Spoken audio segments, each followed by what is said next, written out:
Welcome to JayEmm Friends, and we are here with this MK Sportscars Lotus 7 inspired RX-5 based on an MX5 engine and gearbox and other bits and pieces, but basically put into their own bespoke Lotus 7 inspired chassis.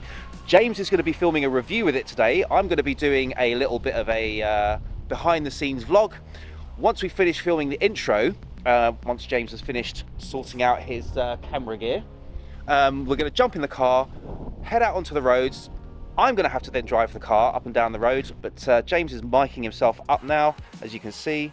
We're here in my 370Z Nismo, which you may have seen on James's channel before, but I will leave a link to my playlist in the description telling you all of the modifications I've done to this car. Right, so it's just a case of getting mic'd up, and then we jump in the car, hit the road, and have a lot of fun. I'm pretty sure we're going to be having a lot of fun. What do you think, James? Oh yeah, I've had a lot of fun already. So it's we got the weather for it. It's that kind of car, and it's going to be a pretty good day, I think. Right, so we've just finished filming the intro where James has given a whole background on this car, and if you want the full details, make sure you look in the description for the link to his full review with all the background to both the company and the car. But just some quick observations: this chassis is slightly wider than the Caterham Series 3 and slightly narrower than the Series 5. It's kind of somewhere in between. I think it looks really, really cool. I love the MK sort of grille on the front there, and basically you've got a car with things that you need to control it and nothing else. It is literally for pure driving fun. Now, they haven't got the boot insert into this particular car, so you can actually see the suspension, the diff. Now, something interesting, if you get the turbo of this car, they do have to weld a brace onto the diff because it needs a little bit of help when you're putting that much torque through it. But it is very, very cool to be able to see the insides of the back of this car. But of course, there is a boot insert that drops in there, so you can actually have some storage. Now, James is ready for us to jump in the car so that we can first film the drive-bys and then he can do his actual review.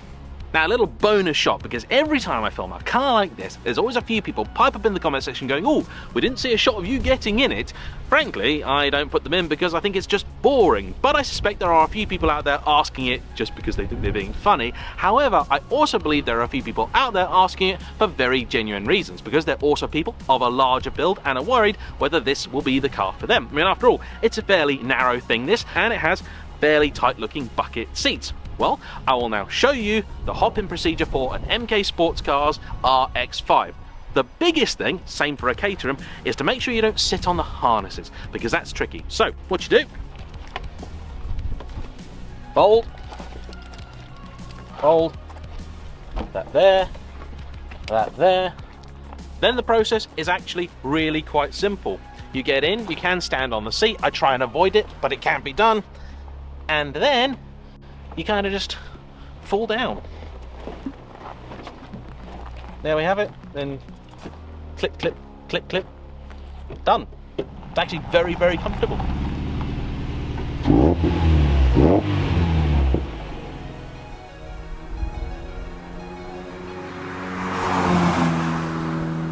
Next up was filming the drive-by shots, and when it's a manufacturer's car, that usually involves me driving the car up and down the road while James films from the sidelines, mainly because he's far better behind the camera than I am. And while we show you a little bit of that process, you'll get to see some of my emotions as I experience this car for the first time.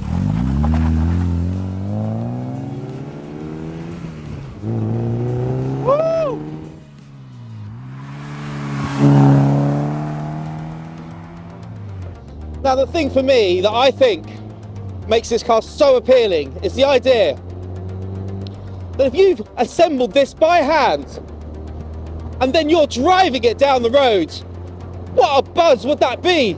I mean, it's a buzz just driving it anyway, but imagine you built it. It was built with your bare hands.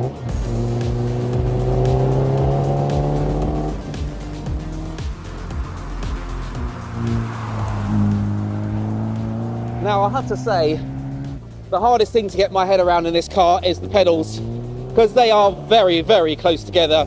I'm wearing the flattest, narrowest, smallest shoes that I could, and I'm still catching on the accelerator when I'm trying to brake, but honestly, it's all worth it. And as often happens, we had to take a short break as one of James's subscribers had spotted him by the side of the road and stopped to say hello in a very, very nice Estoril M3 convertible. Fortunately, we'd done a number of runs in this section and it was kind of time for us to move on to another part of the road in order to have a change of scenery. Oh, do you see my little twitch in my first drive past? I downshifted and it just went. I actually quite like the speed of it. Oh, it's fun. It's just fun. Now, before anyone goes and tries this themselves, it's worth noting that each of these roads has been carefully scouted in the past to make sure that they're away from local residents so it won't annoy anyone with us driving up and down the road with sometimes relatively loud exhausts, that the location James films from is both safe for him and about halfway between two safe turning around points. And before anyone asks, no, we don't reveal the locations of these roads, partly for our own privacy and that of others, but also if loads of people started driving up and down these roads in a spirited fashion, that could ultimately jeopardise James's ability to make the content you love, and it could ruin my fun. Right, so having driven this up and down the road a few times, this car is a bundle of fun. It's got 140 horsepower, obviously the turbo one would be 250.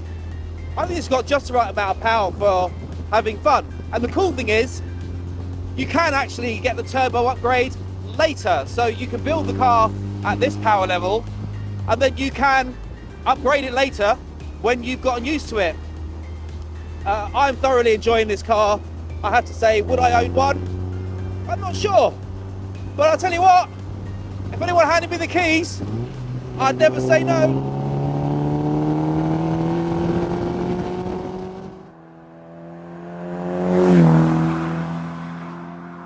We've just finished filming the drive-by shots and honestly, what a bundle of fun. Both James and I were commenting on how we really like the seats. Very, very, very comfortable. This was my Insta360 One RS that I was running on here. This is a cool camera because it's got a lens on both sides. So you can do 360 stuff with it. I use it to get both a forwards and a rear facing camera angle on it, but I can also then in post kind of do some panning shots. But if you're interested in that, I'll leave a link in the description to a video where I explain everything that camera does and the other kind of cool stuff you can do with it. James has got these really, really cool Sony action cams. These are X1000Vs. X1000Vs. Now sadly out of production. Yeah, and that's really, really sad because very, very good cameras and they've served you well for what, 6-7 years? Or longer? No, about 4 or 5 years 4 or got 5. upgraded to these, yeah. These are also the ones that Shmi uses, right? And Harry. And Harry. 2 forwards, 2 backwards, 1 exhaust, and me. That's the formula. Yep. Which means he can sort of hide any fumbles because it looks like he says everything perfectly in a row, but there's always a few cuts. Oh yes. So yeah, the exhaust cam, that's going to be interesting to hear how that comes out. It's not that loud though. No, actually, volume-wise, I think it's perfectly judged. I really like it. Yeah, I think it's got a really nice sound to it. Nice volume, not like my car. My car's silly. And of course, Jay's has to have all of these various different kinds of mounts, like this huge clamp right here. The suction mounts. Now, these suction mounts are absolutely awesome. So James is going to try and focus on me now. Always focused on you, darling. All the cameras are set, focus set, and I bet you've probably watched some of these YouTube reviews and thought, oh, you just basically jump in the car, switch on a camera and go. But no, there is a ton of work. We've been working on this since 10 this morning, and that's not including transit time. Yeah, not including transit time, and it's already 2:15. There's one more thing that he has to do once he gets in the car with the cameras all set up. And while he's doing that, I just want to notice one little thing that I didn't notice before, is this little flick on the front wheel arch with the side repeater. Not noticed that before. I was like, oh, is that some sort of like aero flick for a bit more downforce or something, or maybe making space for that? That's rolling. You ready? I will be. So last thing for James to do, and that's to beep the horn to synchronise all the cameras. Better sort my audio first, didn't I? He probably ought to do that, yeah. Up, up, up. Okay, right.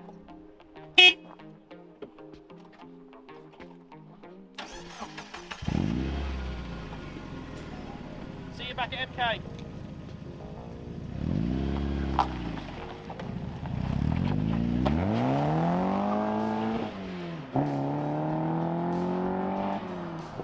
Right, so that wraps up this video. Hopefully it gave you a little bit of an insight behind the scenes. As I said, this car was a bundle of fun. I'm sure James's review will actually do it justice. And if you've enjoyed seeing a little bit behind the scenes of how James's videos are filmed, please give us a thumbs up. And if you haven't done so already, please subscribe. And we'll see you next time. Bye-bye. James has given me the thumbs up, and I've stalled it.